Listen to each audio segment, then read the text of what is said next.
So let me put this to you. Yeah. So it's very interesting, Yeah. your view of this. And what I would say to you is this. Statistically, it looks like in London right now, this is predominantly a problem of young black teenage boys who are members almost exclusively of gangs attacking each other, so that the perpetrators and the victims appear to be almost exclusively young black men. Do you think there is a racial element to that in terms of any cultural issues, racial issues? Or do you think it's the same problem we had in Glasgow, where they were white, but actually the race part of this is something that we might look at the statistics and think it's a black problem when it's not? OK, so there are several regions of the country, let's just look at the facts, that have higher murder rates than London does. Clearly, throughout human history, black people have not had anything remotely resembling a monopoly on violence.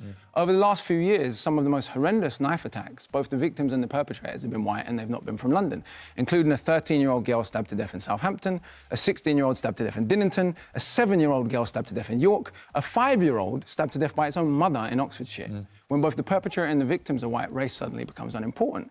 There is one limited sense in which race may be important. You could argue that only a very particular demographic of young black boys, only at a very particular stage in their lives, feel a degree of psychological self-hatred or contempt for themselves that they project onto other people who most remind them of themselves.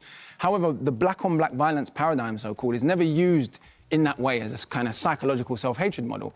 It's used to give the public essentially the ridiculous impression that black school teachers, black doctors, black lawyers, black Premier League footballers, my grandmother, David Adjaye, Oswald Boateng, are all sort of an equal risk of violent crime. And actually, well, it reminds me a little bit. I mean, it's different, but it's interwoven slightly into what happened in New Zealand, where you have this white supremacist committing an act of horror. Had he been an ISIS terrorist, the immediate reaction from many people would have been, this is a Muslim problem.